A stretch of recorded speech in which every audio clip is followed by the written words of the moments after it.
The weight of what they took. The girl was never born from light, not really. That was just what her mother told people when they asked. The truth was messier. She had been born in silence, in an isolated room at the back of a crumbling sanatorium.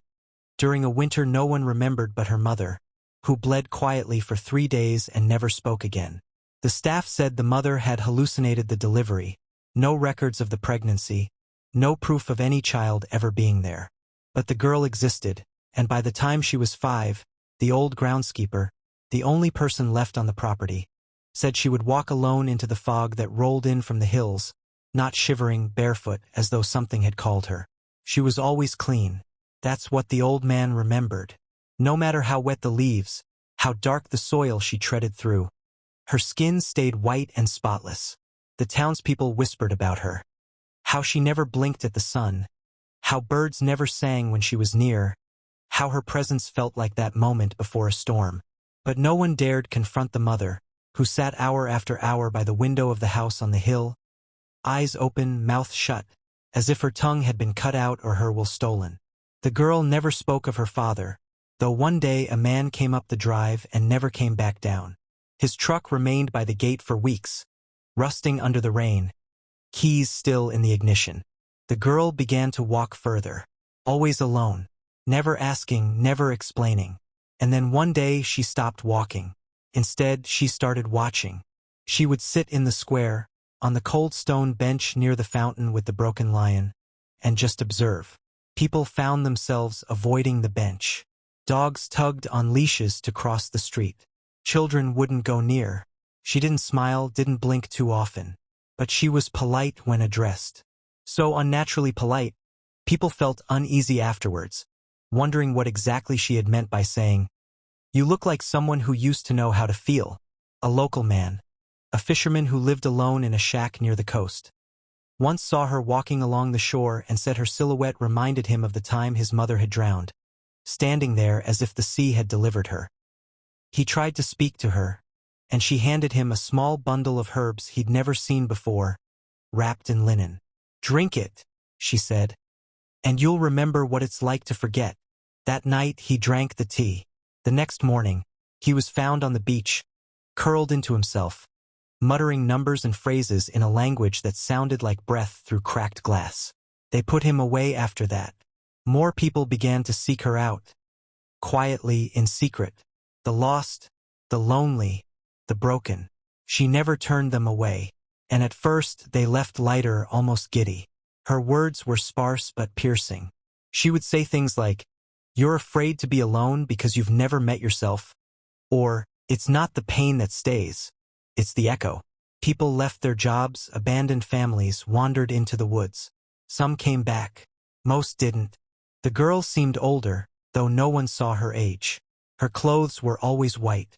Not clean, just white. Mud would never stick. Even blood would bead and vanish. She began walking into homes without being invited, often to find someone waiting, as if they'd always known she would come. She took nothing. She left no sign. But sometimes afterward, the houses felt colder. Mirrors cracked without cause. Clocks stopped.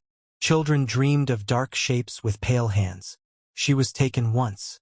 A group of men, disturbed by what they'd heard, grabbed her off the road, drove her out into the abandoned quarry, and locked her in a glass shed used for explosive storage. They left her there for 2 nights. When they returned, they found the glass smeared from the inside with what looked like frost, except it had formed in handprints. Dozens of them. The men never told anyone what happened next. 2 of them moved away without explanation. The third, they found hanging in his garage, his chest carved with a single word, "Mine." After that, the town avoided her. No one spoke against her. No one helped her either. She lived on the edge in the house with the window woman, the mother who no longer moved. People assumed the girl fed herself somehow, that she slept, though no one ever saw her eyelids close. Even the mail stopped coming. But she began to walk again, and this time she left things behind. Small bundles under doorways, strings of hair wrapped around bent nails, notes with words in perfect penmanship. "You left something in me. I am full of your absence." You'll dream of me when you're cold. People tried to burn these offerings. They never caught flame. Then one winter a child went missing. Then another. All girls, all around the age the girl had been when she first arrived. The town searched, dug through snow, asked her, of course they asked her what she knew. She only said, they were looking for someone who wouldn't take from them. So I showed them where to go. The authorities came. The house was empty. No girl. No mother. No sound. The wallpaper in the upstairs bedroom had peeled back in one perfect square, revealing names carved into the plaster beneath, hundreds, maybe thousands of names. Some in cursive. Some blocky and crude. Some smudged beyond recognition. The room smelled of iron and pine. In the wardrobe, they found a white dress that had grown stiff, as though it had never dried after a soak. The floorboards beneath it were warped, as if something heavy had stood in that spot for a long time without moving. The town declined after that.